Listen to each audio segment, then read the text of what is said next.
Hi, I'm Ella Adams. I'm 14 years old and the oldest of 3 girls. I was diagnosed with type 1 diabetes on July 31st, 2012, making this my 8th year diagnosed.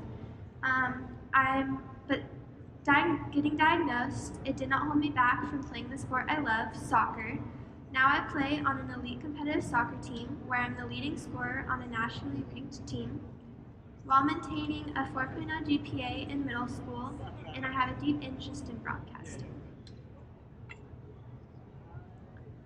Before getting diagnosed with T1D, I did not have to bring any medical gear to school or have to multitask on schoolwork and keeping my blood sugar in range. All I had to do was perform my best on assignments and enjoy school without constantly checking my blood sugar or having to be excused in the middle of class. I was able to give my full attention on all my assignments. When I first got diagnosed, I had no idea the 24/7 care it would consume from my parents and I. I didn't know what the disease was or that there was no cure. I didn't know that it wasn't something I had done wrong. I didn't know how much it would affect my life in and out of school. Although I only had 1 grade of school before getting diagnosed with T1D, I became alert to my blood sugar and self-care. Even in 1st grade, I started to learn the signs of high and low blood sugar. I had to begin to test my blood sugar before every meal and also count my carbs as well as log them. And when I was diagnosed, my family and I started to narrow in even more on what I was eating as we already ate healthy. These meals being lower carbs helped my blood sugar stay in range, which resulted in me being able to focus on certain tasks in school better. My parents were beyond supportive and understanding. They gave me the assurance that everything was going to be okay and that we were going to get through it day by day. And as a confused little girl at the time, that's all I needed to hear from them. Before school even started, we met with the nurse to make sure I was given the proper care while at school every day. When meeting with nurses and principals and teachers, my parents were always respectful to the opposing position, but also kept my needs as a priority. This was amazing to see because it made me feel that they always had control over my disease even when they might have not. All the work they put into planning before school started helped the year run a lot smoother. All my nurses have been really understanding and reasonable. For example, if I needed to go to the nurse to test more often, they would talk to my teachers and adjust with them so I could go.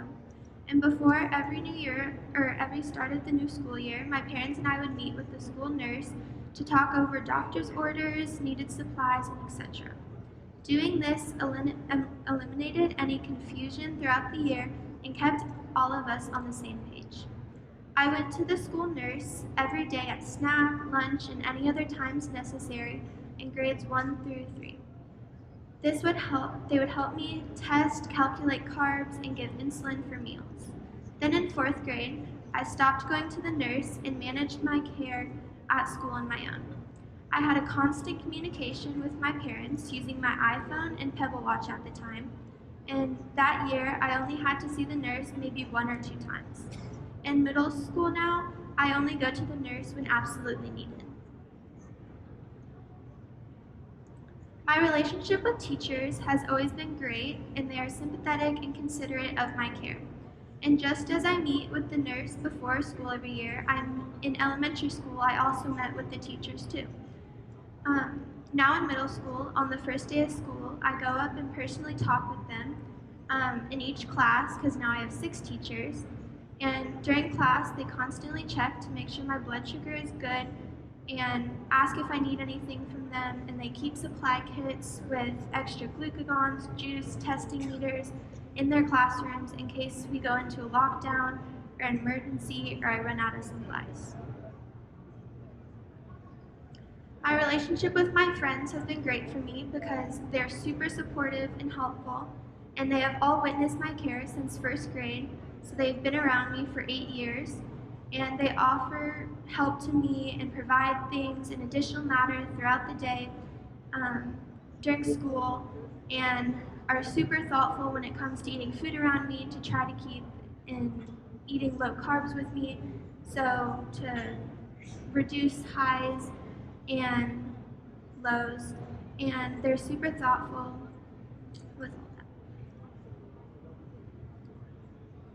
Testing my blood sugar in middle school can be challenging sometimes because I'm fully in charge of my care and I have to find the time in between classes to do so. But it also means that I have to carry all my equipment with me at all times on my own.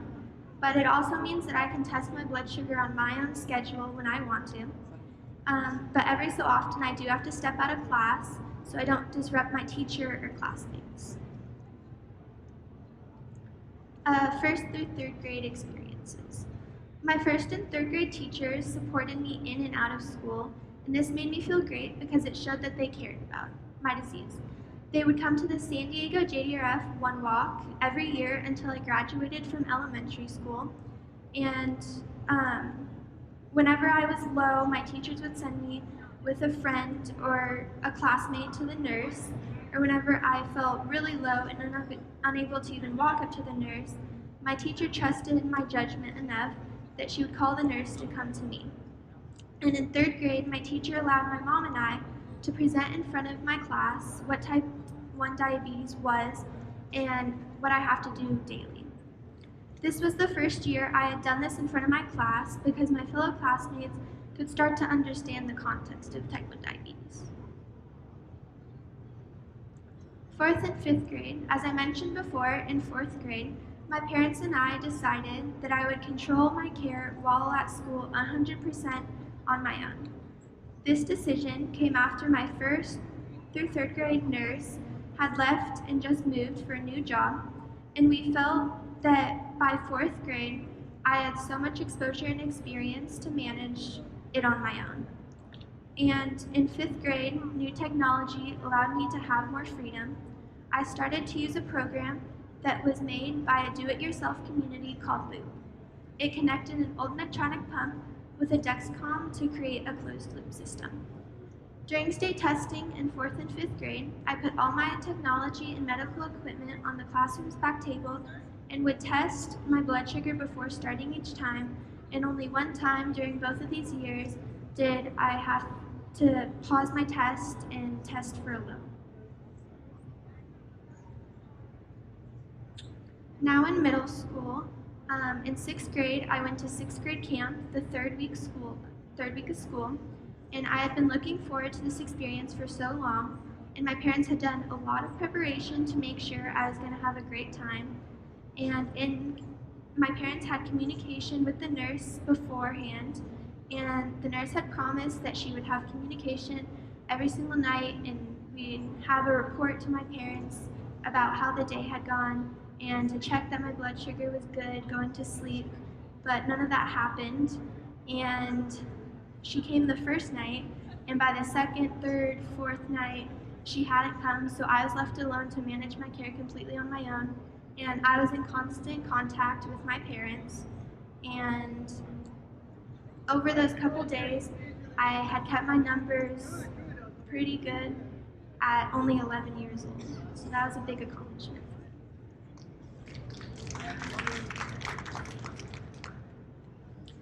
And so now, kids and adults normally do not know the difference between type 1 and type 2 diabetes when someone asks me about it. And so even some of my teachers don't know the difference. So I like to talk to my teachers at the very beginning of school just to set out what needed care I need and what my disease is and all that.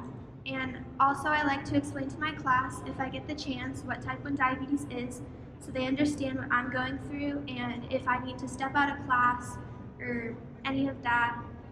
And when someone asks me what type 1 diabetes is, or normally they assume right away that it's something that I did wrong to get type 1 diabetes, so I normally correct them if they say something inaccurate about that.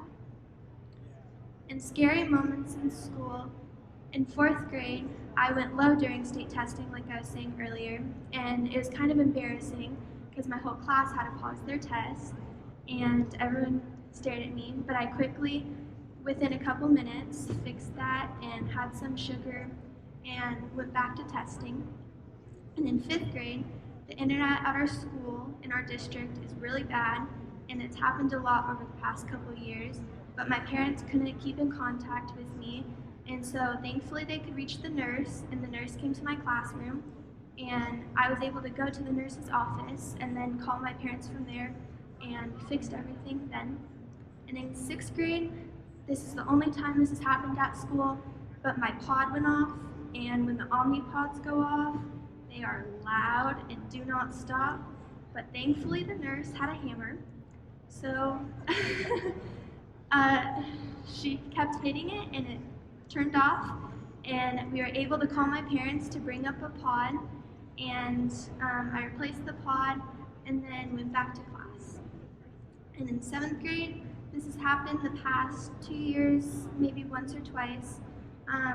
We run the mile for PE every single week, and I have PE right after lunch, and I went low, and I could see it on my watch, my Apple Watch, and I could feel that I was dropping really fast because I started feeling confused and dizzy, and so I went up to my PE teacher midway through and told him what was happening, and he immediately brought me to the locker room to grab sugar, and we fixed that right away. And in 8th grade, my blood sugar was low, and I had run out of all my supplies, like juices and glucose tablets, and thankfully we held supplies in all of my classrooms, in the nurse's office, so I was able to go down to the nurse's office and grab some supplies from there and refill my backpack. And I have come such a long way from when I first got diagnosed in the summer before 1st grade. In 1st grade, I had no idea how to give myself a shot in school, and now I can completely manage my care on my own. In school, now I know how to troubleshoot technology if I have any issues with it, without even contacting my parents. And I've learned that type 1 diabetes will not and cannot hold me back from living my life to my fullest. And more freedom has allowed me to make decisions that are best for myself because I know what is best for myself.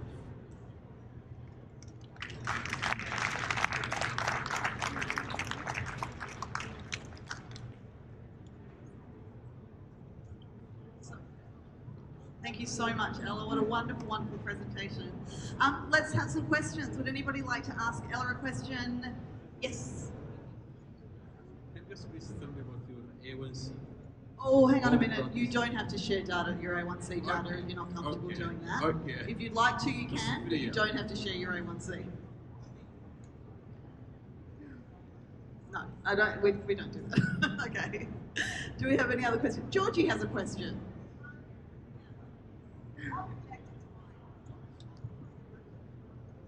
Not a question, just a comment. Amazing job. You're 14 years old and you're up standing in front of a group of strangers talking about your experience at school and diabetes at school, and I know how difficult it is. I really just wanted to congratulate you and how important it is to have people like you coming here and talking to healthcare professionals and other people who work in the diabetes space. So well done. No question, just congratulations. Thanks, Ella. And thanks, Georgie. Yep, we've got a question here.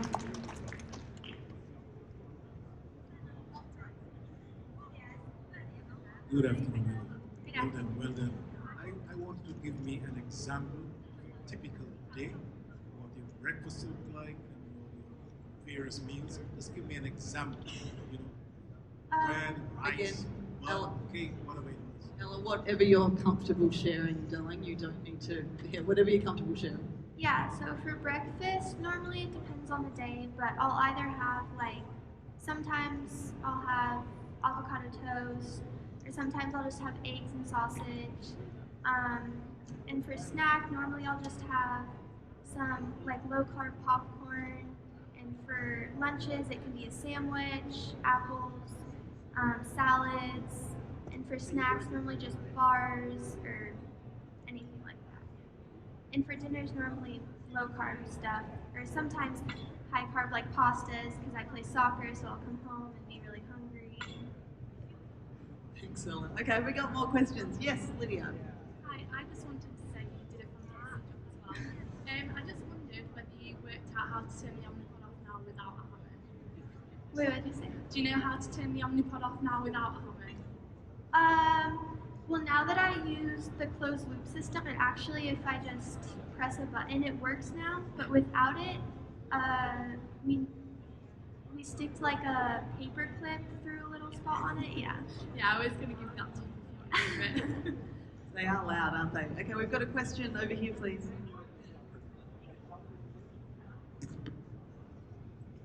Ella, congratulations on your accomplishments for such a young person coping and doing well with your condition. I wanted to ask you, because I am from Trinidad and Tobago and we have camps for children with type 1, and I'm very sorry to hear what happened at your camp, but will this prevent you from attending future camps? I don't think so. I think it just gives me a little more insight into going into them and knowing what could happen and being even more prepared if it ever did happen again. So one of the things that I have loved in this talk is about Ella's independence. And I think that, I'm a parent, my child doesn't have diabetes, but we're always wanting to protect our kids and bring them in close. And I would expect that that's even more so when your child has diabetes.